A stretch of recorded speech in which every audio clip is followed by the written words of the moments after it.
Okay, so we need to, actually this is probably the shortest chapter of the year, so I need to teach you about this theory of bonding, and then I'm going to teach you another theory of bonding, and then that's the chapter. So you have the test soon? Yes. This month? Probably this month, yes. This week. And then Okay. don't we have like 2 more tests left after? Most likely, yes.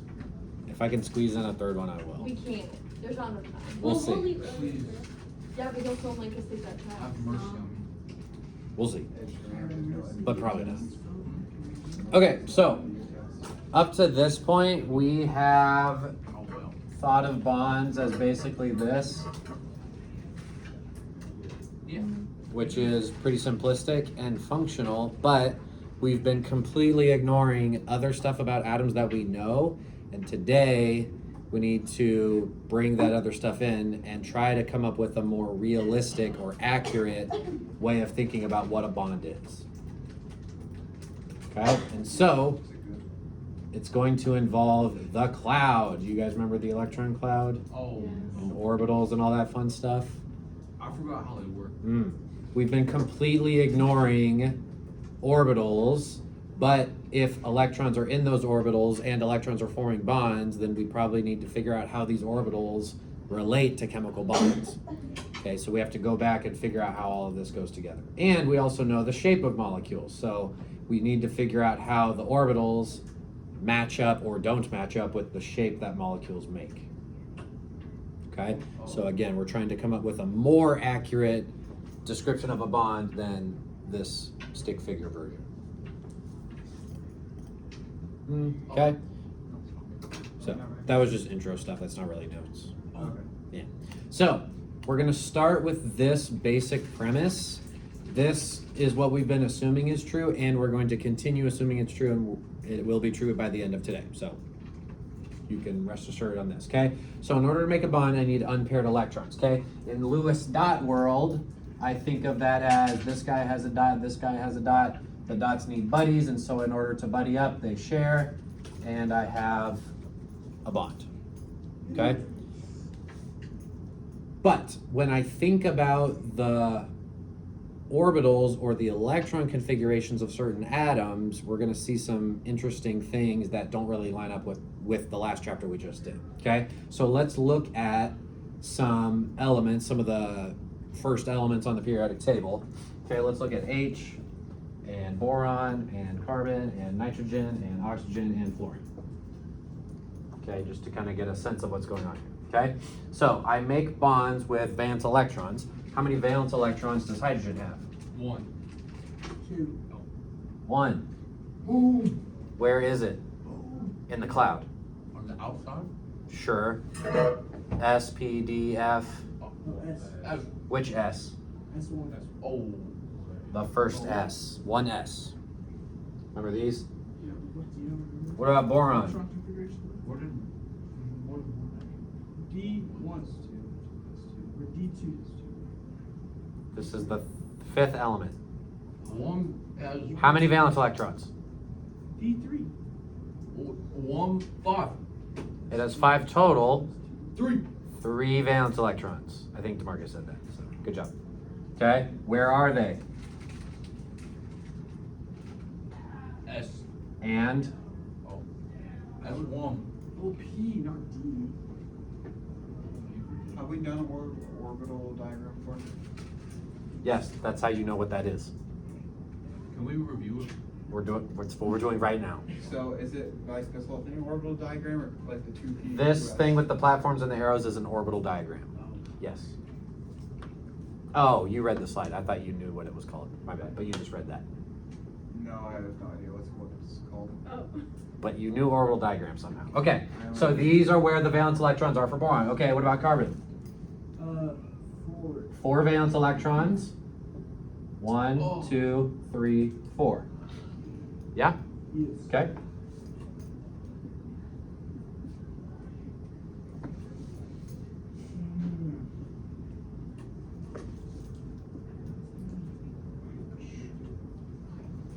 Nitrogen has 5. 1, 2, 3, 4, 5. Very nice. Oxygen has 6. 6. And fluorine has 7. 7. And they are arranged in this fashion. Okay, throw back to like October or whenever we did this. Okay. Now, based on this premise,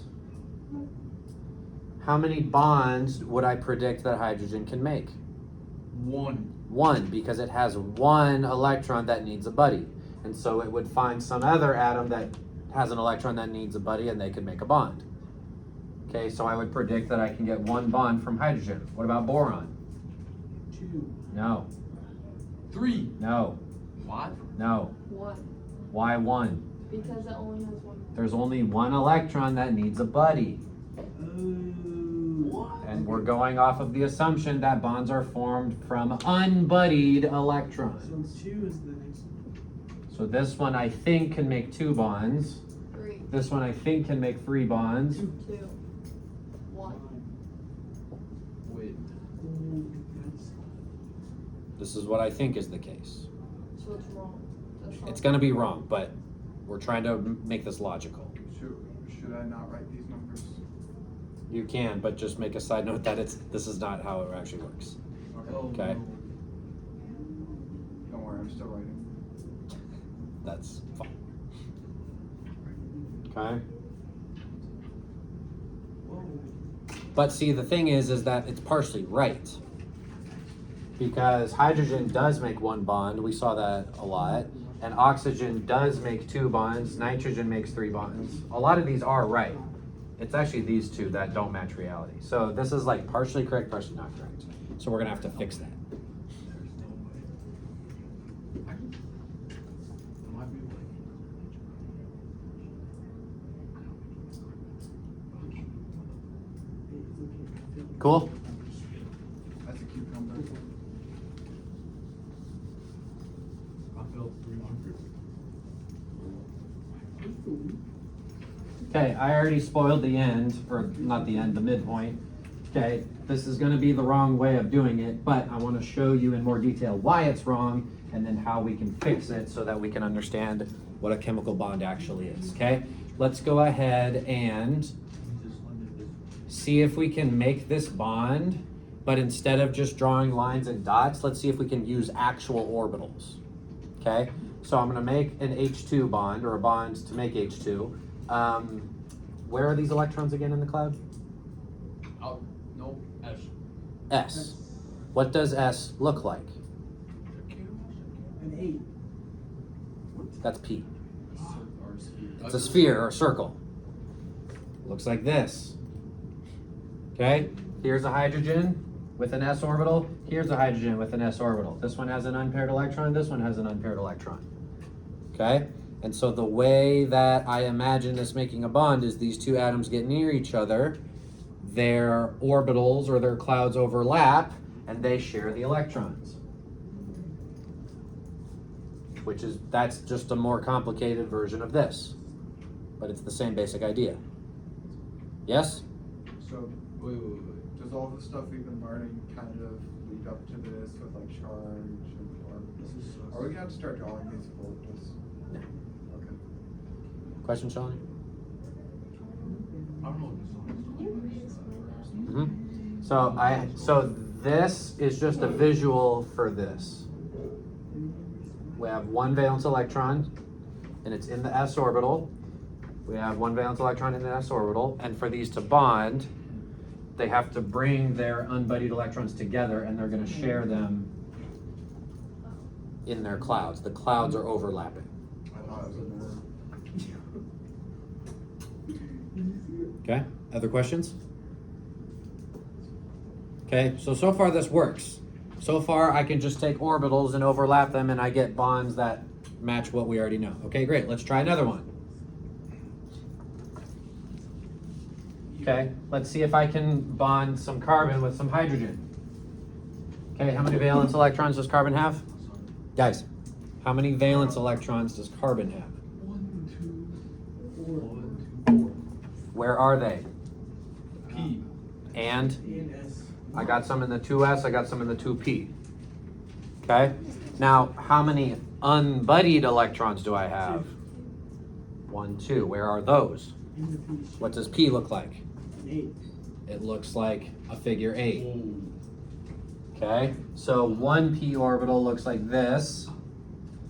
There's another one that's oriented like this, and then there's another one that's like perpendicular to the board. I'll just draw a diagonal, like it's coming out and going in, right?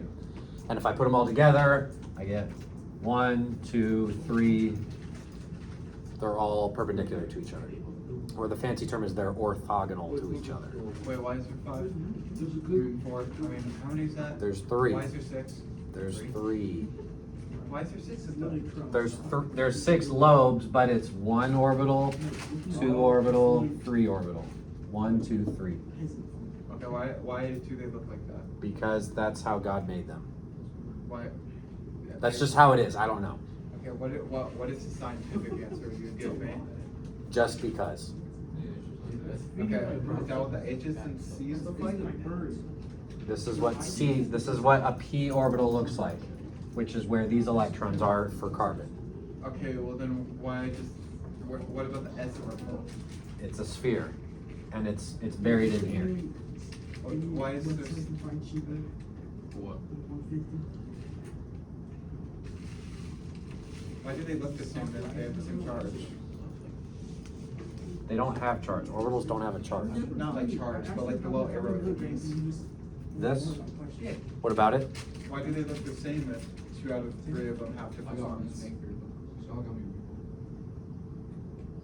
I don't know what you're asking. Okay, the drawing you made, you didn't like put the arrow thingies, so I'm wondering why the In one. here? Yeah, I'm wondering. Well, I'm not done yet. I'm about to put arrows in here Why didn't you do it earlier? because I'm still talking. Yeah, but you confused me. Sorry. Can't Okay, believe it. other questions? Okay, so I've got p orbital and p orbital, okay? So I've got an unpaired electron and an unpaired electron, right? These little arrows are these arrows. I'm just putting them in my picture, okay? How many bonds do I predict I can make with this carbon atom? 2. 2, so just for funsies, let's say we have 2 hydrogens. They've got unpaired electrons. Maybe we can overlap and make a bond. So if I were to do that, my prediction would be something like that. I have a question. Yes. So do you have to draw all 3 of those figure 8 shapes, or do you just have to draw one? Because there's only 2. It depends. Usually it's good to draw all 3 of them together because they all come as a package, right? You get the whole subshell. I guess there are situations where you wouldn't have to. I guess it just depends on the situation. Okay, let me try. Okay? So again, I'm thinking of bonds as unpaired electrons in orbitals, and in order to bond them, the orbitals overlap. That's how we're thinking of bonds right now. Okay? This is terrible. Now, based on this model, I can make some predictions. We've already made a prediction about how many bonds carbon makes, probably 2 is what we're guessing. I can also maybe make a guess about the bond angle.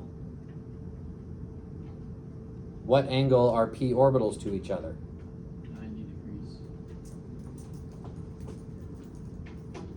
Yes? So based on this model, I am predicting that this CH2 molecule would have 2 bonds at 90-degree angles, because that's how the orbitals are oriented. Okay? Does the prediction make sense? Wait, where'd you get the 90 degrees from again? Because these orbitals are at 90 degrees. And if I'm making bonds with those orbitals, well, then the bonds should be 90 degrees.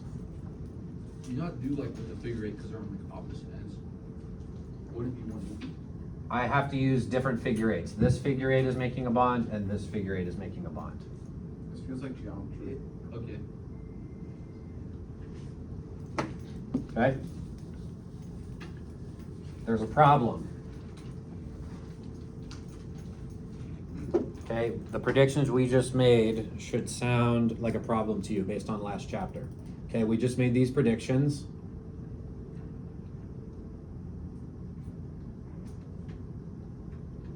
What do we know about things that make 2 bonds? What shape are they actually? Linear. Linear. And what do we actually know about carbon? Have we ever seen this before?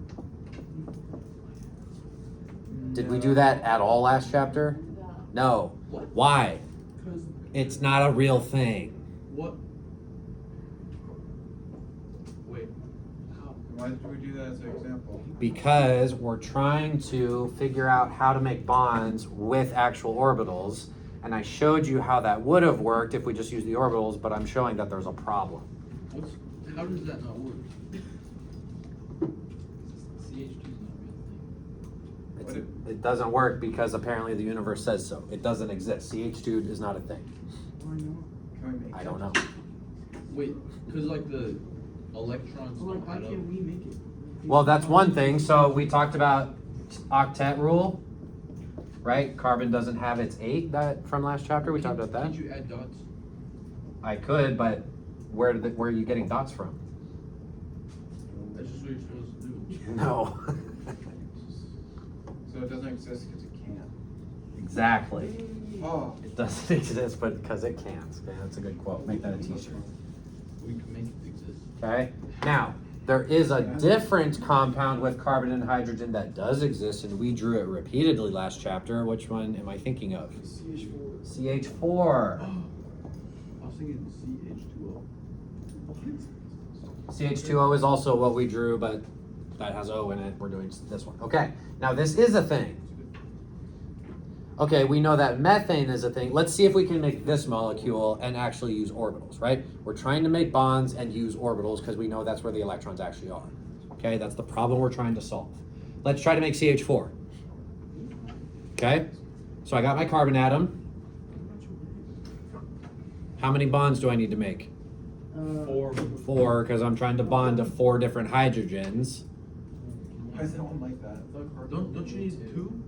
Wait. Well, okay, see, here's the problem. I only have 2 electrons without a buddy. Wait. So why did we learn about this? Just it doesn't work. Because this is true for carbon by itself, but when it makes bonds, we have to use a different model. Okay, this is the confusing thing about chemistry. We haven't fully synthesized all that together, but the 2 separate things we know are true. Okay, so I've got, this is P, right? These 2 electrons. I've got 2 other electrons, I guess, somewhere, maybe in the S in there. Double bond. And somehow I have to overlap these orbitals to make 4 bonds. Maybe I'm in a situation where I move this electron here. Maybe I could do that. So maybe I have 3 electrons in the p orbitals. And then I have to bond with this other electron that's left in the s.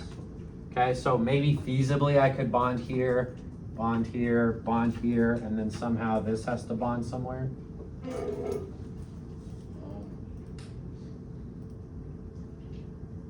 Yeah? Like this is the best we can do with the orbitals we have? Yes? Question? It seems very iffy and not concrete. Exactly. Where'd you get the extra one from? Extra what? Electron? Yeah. It's this one down here in the 2s. Okay. Okay?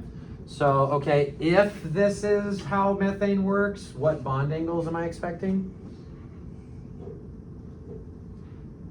Oh, 60. Oh wait, 120 degrees. What angles are these p orbitals at? 180. 90. They're all at 90. So if this is how you make methane, I should have 3 bonds that are at 90 and then some other 4th bond that's at some other angle that I'm not sure. Okay? And these ones have good overlap, so I would also predict 4 strong bonds and 1 weak bond because this overlapping with the S in there is not going to be very good overlap. Okay? So again, if I'm trying to make bonds with orbitals, this is the best I can do. Okay? So we expect maybe carbon needs to be in an excited state to have 4 unpaired electrons, 3 bonds at 90, some other angle, 3 strong bonds, 1 weak bond. What do we actually know about methane though? What shape is it actually? Tetrahedral. And then I'll just tell you that we also know that all 4 bonds are identical in strength, they're identical in length. Okay, I don't have like 3 strong ones and 1 weak one. Okay, we know that it's tetrahedral, and we know that I have identical bonds again from experimental evidence. So we're at kind of a conundrum, okay? Here's the conundrum. This is what I'm trying to show you.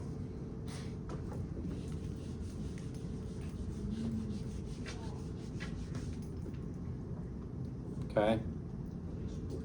Using normal s orbitals, normal p orbitals, normal d orbitals, and f orbitals, I do not have a good way of explaining how bonds work based on how we know they work from experimental evidence. Okay? And methane is not the only molecule that is a problem. There's all these other molecules that are a problem. Okay, we haven't even tried to make a double bond. That doesn't work with this model. Okay, there's all these things that don't make sense if I'm just using normal orbitals. Okay? Yes. So this is the problem that the chemists and the physicists in the 1910s and the 1920s ran into, and we had to figure out how do we make this work? Because we know that the orbitals do exist, and we know that bonds work the way they do, but how do we put these two ideas together? Enter Linus Pauling, early 1920s, he figured out a way. Okay, so here's what we need to do for methane. Okay, I need 4 unpaired electrons, right, to make 4 bonds. Okay, and I need to have a tetrahedral shape, right? If I want methane to work, these are my 2 requirements. Okay, so here's what we did. What he did, okay? We take these orbitals, okay? These are where the valence electrons are, right? I got my 2s and my 2p. Turns out, okay, I didn't make this up, I'm just the messenger. If I mathematically combine these orbitals, okay, because remember, these are described by equations. If I take the equations for S and P, and I combine those equations in 4 different ways, you can make 4 new orbitals that are identical in shape, identical in energy, and tetrahedral to each other. So what did you just do? How did you go from that shape to that shape? We did this. This is a screenshot from my college textbook. We took the equations from the s orbital and the other p orbitals, and we mathematically combined them in different ways to get new equations, which is what H1, H2, H3, and H4 are. And when I graph the equations for those new orbitals, I get this.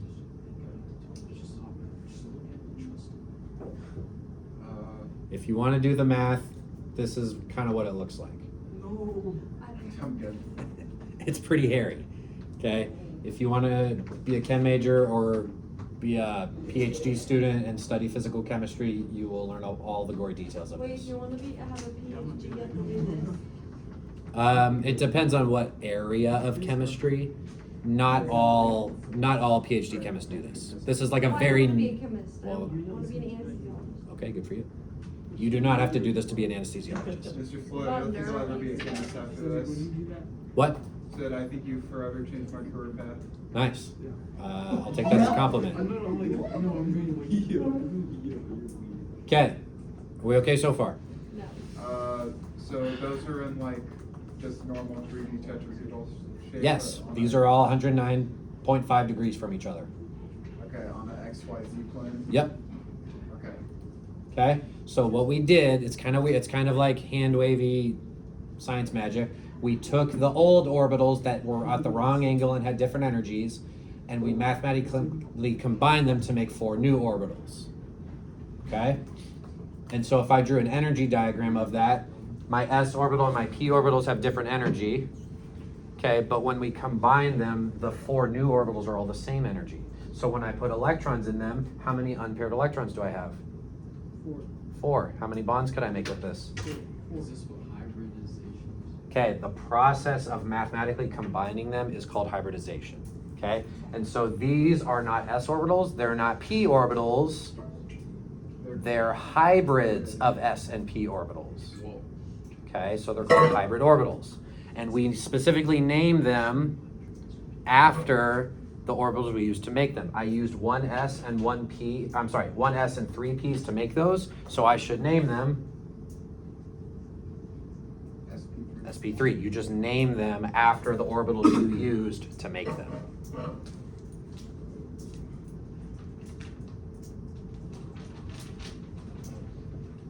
It's kind of like a magic trick, pull a rabbit out of my hat, but that's the best I can explain it at the moment. Okay.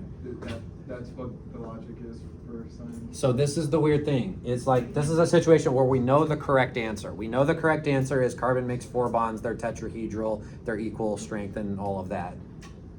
The problem is explaining why does carbon make 4 bonds and tetrahedral and all of that. And so we're kind of inventing an explanation that may or may not reflect reality, but it works. Okay, and it not only works for carbon, but it works for pretty much any other molecule we look at. Ooh, I did that too. Okay, I'll let you read this. You can write it down if you want to, and then we'll keep going.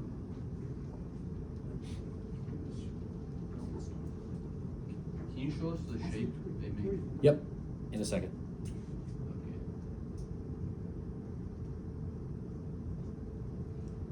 Everyone good? 10 more seconds. I got a question. Yes, Does it only work with the S and P layer, or is it with like all the layers? all the layers. Wait, I have a question. Why is it 3? Why is it not S? So the rule is, and I don't know if I can fully explain why, is if I need 4 new orbitals, I have to use 4 orbitals to get them. So to get 4 of these, I have to use 4 orbitals here. So I'm gonna use 1 S and 3 of the P's to get 4 hybrid orbitals that I need. Oh, so does it get trickier? We're gonna go up to 6 because 6 is the maximum number of bonds that we talk about in this class. Is it called P3 because it ended up having? It's P3 because I used 3 of the P's to make them. Okay. 1 S, 3 P's. Should we write this down? No. Okay.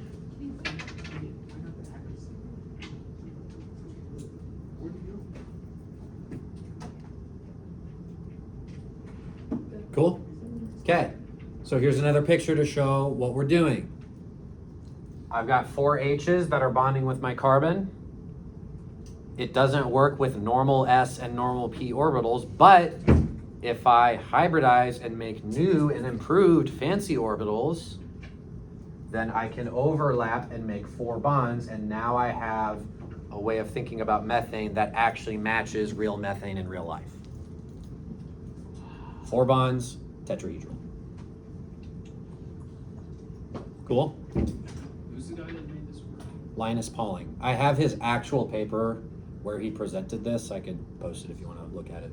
I don't know. Do we need to write down his name? Yeah. I'm not a fan. What do you call him? Low? Like Linus something? Linus Pauling? He collaborated with a lot of other people, but he's the one who wrote the paper. Like Neil Armstrong. Okay. Now, hybrid orbitals work for all kinds of molecules. Okay. What molecule's on the top right there? Hydrogen. Top right? Top That's right. Methane. Nope. Ammonia. I can't see. Ammonia. Oh yeah, ammonia. NH3. Ammonia. Pneumonia. Okay. How many electron groups are on the nitrogen? 3. There's Oh, 4. nitrogen. 1, 2, 3, 4 groups of electrons. So what is the electron geometry around the nitrogen? Tetrahedral. Tetrahedral, because there's 4 groups. Oh wait, yeah. Check it out. In order to make this work, I need an orbital for this bond, an orbital for this bond, an orbital for this bond, and I need an orbital to hold my electrons, because electrons don't float in space, they're in orbitals. So,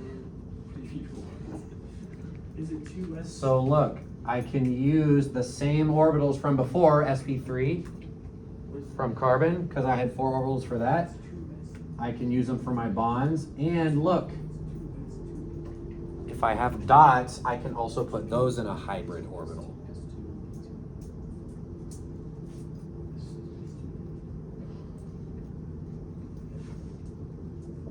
Okay? Down here I have water. How many electron groups on oxygen? 2. R4. 4 electron groups. Bent. The molecular geometry is bent, very nice. What is the electron geometry? Tetrahedral. Tetrahedral, because there's 4 groups, okay? Oxygen needs 4 orbitals to accommodate this. I need an orbital for this bond, I need an orbital for this bond, but I also need an orbital for these electrons and for these electrons. We're using the same hybrid orbitals as before because I need 4 spots to house electrons. Wait, so what's the answer? I'm gonna grab one. 2S. What? It's sp3, it's the same as what we just said. S, 3 Ps make sp3, S, 3 Ps make sp3. How does that end up making 2 H's? How does that make what? How does that end up making a 2H? This does not make 2H, it's this plus the 2H. Oh, okay, that's what I said.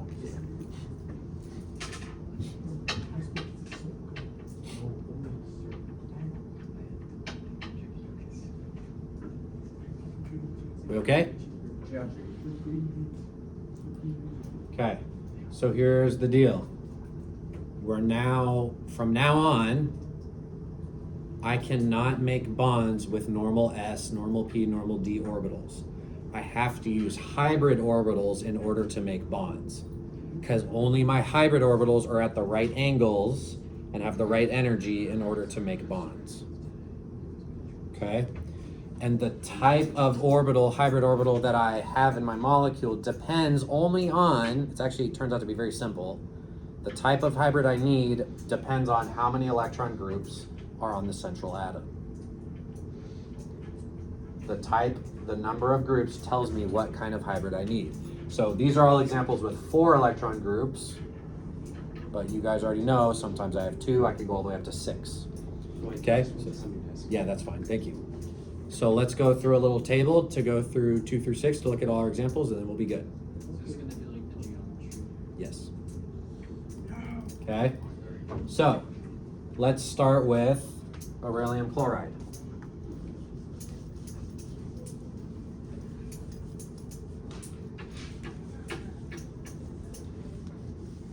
If I were to draw a dot structure of beryllium chloride, it would look like this. Can we not click so much? Yeah. Thanks. It's 2. So it's linear. It is linear, and there are 2 electron groups. And in order to make this bond, beryllium has an orbital and chlorine has an orbital, and those orbitals are overlapping, okay? And then there's an orbital over here and there's an orbital over here, right? We're overlapping orbitals. That's how we make bonds in this model, okay? The question is, what type of orbital does beryllium have to overlap here, It only has a. That's a good question. okay? That's 2. Beryllium by itself just has the 2s. wait, 2S. 2s, it's in the second row, 2s. Wait, 2S, 2P. Beryllium, it's number 4. So SP3? Never mind. No. SP2? Okay, hold on. So I need 2 orbitals to make bonds for beryllium here, yes? Mm-hmm. If I need 2 hybrid orbitals, I'm only going to use 2 atomic orbitals to make it. So I just need 1 s and 1 p to make my hybrids. What should I name a hybrid that was made from 1 s and 1 p? SP? sp. Okay, so I have 2 hybrid orbitals. We're going to name them sp. They make a linear shape and they look like that. Okay. Okay. What if I want to make 3 bonds?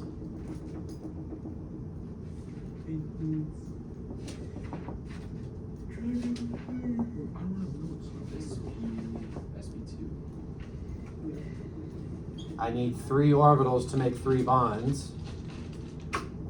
To make 3 hybrids, I'm going to use an S and 2 Ps, so let's call it sp2. Trig planar, looks like that. SP3 and then SP3. We just did sp3.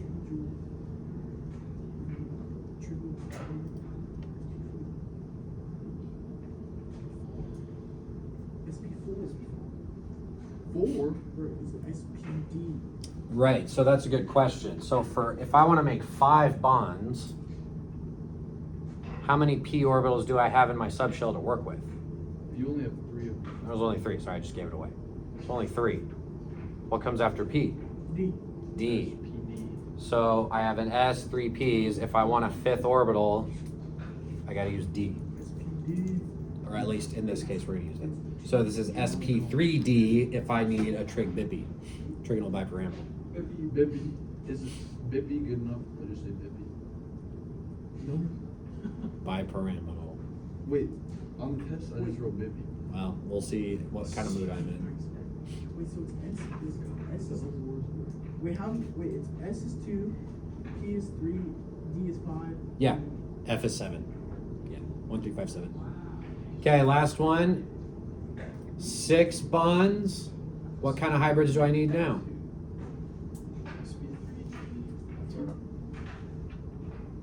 Tetrahedral. This one is going to be Or octahedral. octahedral. Wait, whoa.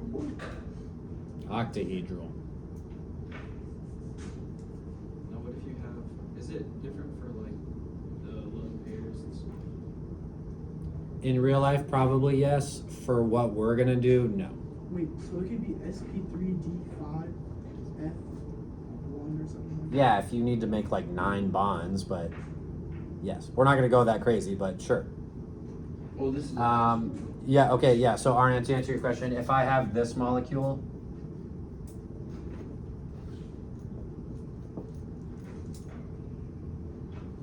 five electron groups, so I need to use this one. So whether I have 5 bonds or 4 bonds and a pair of dots, the steric number is all we care about. So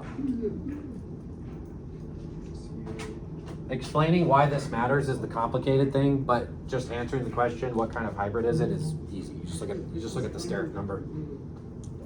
Okay, now we are sticking to these hybrids. Okay, if you want to go down the nerdy rabbit hole, there are many other types of hybrids that exist in the real world. SP, PD, SD, SD, SP2, P2D, What makes it irregular? P3, D3. Irregular tetrahedral. Okay, and yes, there's also other shapes we haven't talked about, right? I'm teaching you a lot of chemistry, but I'm not teaching you all the chemistry. Okay, so I'm just letting you know there's a whole world of chemistry out there that we're not covering, okay? But this is just a little intro, a little appetizer, if you will, of how this works. We okay? I need the images, I zoned out. Take a picture. Can I come back to it in a second? How many more slides do we got? 1. I guess. Okay. So let me summarize what we just did. We're trying to explain what a bond is. Yes. In Lewis world, a bond is where I share unpaired electrons. And I completely ignore orbitals. When I draw these pictures, these little stick figures, I'm just ignoring the orbitals. Okay? Today, we put on our big kid pants and we face the orbitals. Okay? So for today, now a bond is still formed from unpaired electrons, but I have to pay attention to the orbitals because I want a more realistic understanding of what a bond is. The problem is normal orbitals don't work, so I probably should scratch that out.